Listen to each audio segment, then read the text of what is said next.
Flame पर अच्छे से भून लेंगे। भूनने से इसका फ्लेवर, दाल का फ्लेवर बिल्कुल सोना हो जाएगा। आधा कप के लगभग पानी डाल दीजिए और 4 से 5 विसल आने दीजिए और फ्लेम को अभी भी हम मीडियम हाई ही रखेंगे।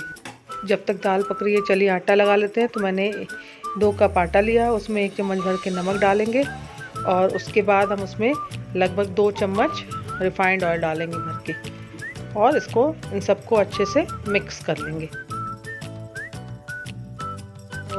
ऑयल और नमक को अच्छे से आटे में हम मिक्स कर लें ताकि लंप ना पड़े और इसको पूरे आटे में मिक्स कर लें ताकि पराठे एकदम खस्ता बने। तो डो लगाते वक्त एक बात का ध्यान रखना है कि हमें पूड़ी और कचौड़ी की तरह इसमें सख्त डो नहीं लगाना है, बल्कि जिस तरह रोटी और पराठे की तरह हम एकदम मुलायम डो लगाएंगे। तो हम चलिए डो लगाते। तो देखिए मैंने एकदम सॉफ्ट डो तैयार कर लिया, आप देख रहे हैं, है ना। अब हम इसको 10 से 15 मिनट के लिए रेस्ट करने के लिए रख देंगे।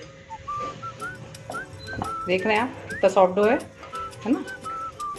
वो दाल भी पक गई और बहुत गर्म थी, इसलिए मैंने इसको प्लेट में खाली कर दिया है। तो मैंने 1 कप लगभग दाल लिया था, उसके लिए मैंने आधा कप पानी लिया उसमें और 4 सीटी हाई फ्लेम पे लगा के उसको बंद कर दिया। उसका ठंडा होने के लिए मैंने इसको प्लेट में फैला के रख दिया था। चलिए अब दाल को पीसने की बात करते हैं। तो ट्रेडिशनली तो हम लोग दाल को सिलबट्टे पे पीस लेते थे, लेकिन अब मिक्सी की हेल्प से भी बड़ी आसानी से इसको पीसा जा सकता है। बस इसमें एक ट्रिक ये लगानी है कि हम एक बार में पूरा दाल को मिक्सी में पूरा भरेंगे नहीं, बल्कि लगभग आधा से भी कम दाल लेके थोड़ा थोड़ा करके पीसेंगे, तो बहुत ही परफेक्ट दाल पिसेगी। तो बस हम थोड़ा थोड़ा करके दाल पीसते हैं। तो आप देख रहे हैं ना मैंने एक बार में कितनी क्वांटिटी ली दाल को पीसने के लिए। तो बस इसी तरह थोड़ा थोड़ा करके सारे दाल को मिक्सी में आराम से पीस लीजिए। दाल पिस जाने के बाद लगभग कुछ इस तरह दिखने लगेगा और अब हम इसमें अपनी फर्दर और सीजनिंग्स मिलाएंगे। तो सबसे पहले मैंने डाला फाइनली चॉप धनिया का पत्ता, और पत्ता बहुत ही अच्छा फ्लेवर लेके आता है पराठों में, इसलिए मैंने अच्छे से 1 कटोरी धनिया पत्ता फाइनली चॉप करके डाल दिया। इसके बाद लगभग 1 चम्मच काली मिर्च का पाउडर और उसके बाद मैंने डाला लगभग आधी चम्मच चाट मसाला पाउडर। ये मसाले आप ऑप्शनल है, अपने हिसाब से आप कम ज़्यादा कर सकते हैं। इसके अलावा मैंने 1 चम्मच के लगभग गार्लिक पेस्ट डाला। अगर आपको कच्चे लहसुन का स्वाद पसंद नहीं आए तो आप जिस वक्त हमने जीरे और लाल मिर्च का फ़ोरन दिया था उस समय आप चाहें तो 4-5 कली लहसुन भी चॉप करके फाइनली चॉप करके उस समय आप फ़ोरन के साथ यूज़ कर सकते हैं। और मुझे तो कच्चे लहसुन का फ्लेवर अच्छा लगता है दाल में, इसलिए मैंने कच्चे लहसुन का पेस्ट यूज़ किया है। अब हम इन सब चीज़ों को प्रॉपर्ली मिक्स कर देंगे।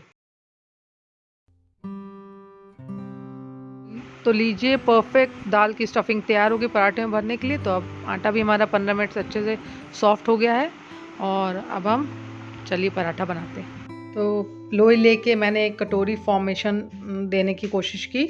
तो जब भी आप किसी भरवा पराठे के लिए कटोरी बनाइए तो ये श्योर करिए कि किनारे से तो पतला करिए और बीच में थोड़ा मोटा रखिए। तो इस तरह एक गोल कटोरी शेप होने के बाद हम उसमें भर भर के 2-3 स्पून अपनी स्टफिंग डालेंगे और उसको क्लोज कर देंगे।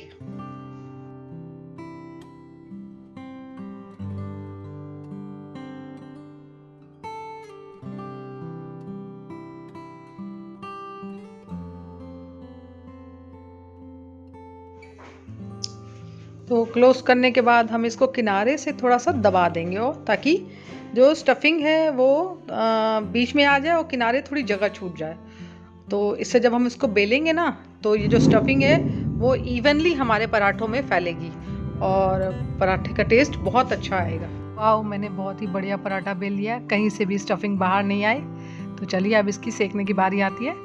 तो सेकने से पहले हमको एक बात का ध्यान रखना है कि हमको सेकने से पहले हमारा जो तवा है वो हमको थोड़ा गर्म करके रखना है, ताकि मतलब जैसे ही हम पराठा डालें तो वो तुरंत ही कुक होना शुरू हो जाए। और जब एक साइड कुक हो जाए तो हम उसको पलट के फिर दूसरे साइड कुक करेंगे और कुक करने के बाद फिर हम उस पर हल्का जब कुक होने क्या दिखने लगे तो हम उस पर दोनों साइड ऑयल स्प्रेड करके उसको दबा दबा के एक क्रिस्पी पराठा सेक लेंगे। तो देखिए मेरे पराठा कितना खूबसूरत और क्रिस्पी लग रहा है, क्यों, है ना।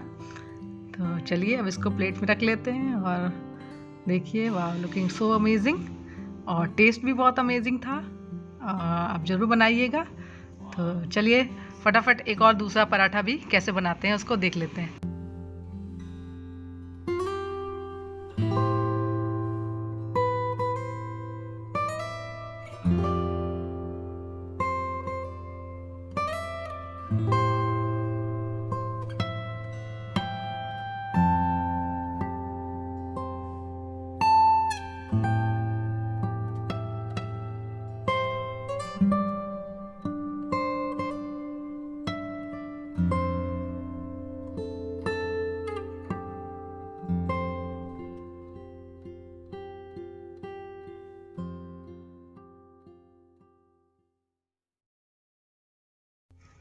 तो तैयार हो गया हमारा दूसरा पराठा भी।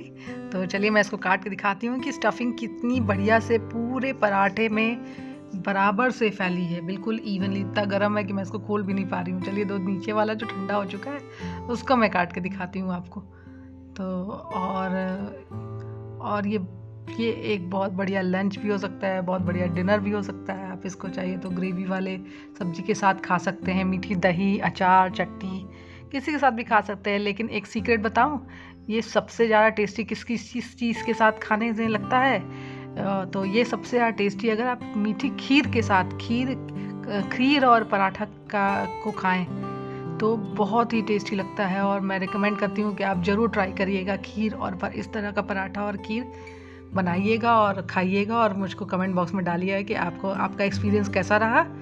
तो फिर तब तक के लिए बाय, फिर नेक्स्ट वीडियो में मिलते हैं। तो अगर आज की रेसिपी आपको मेरी अच्छी लगी हो तो बिट्टू शर्मा को लाइक, शेयर, सब्सक्राइब और कमेंट करना मत भूलिएगा, बिट्टू शर्मा की रसोई को। और तब तक के लिए thank you, bye bye, keep watching, stay fit, stay healthy and stay happy always, bye.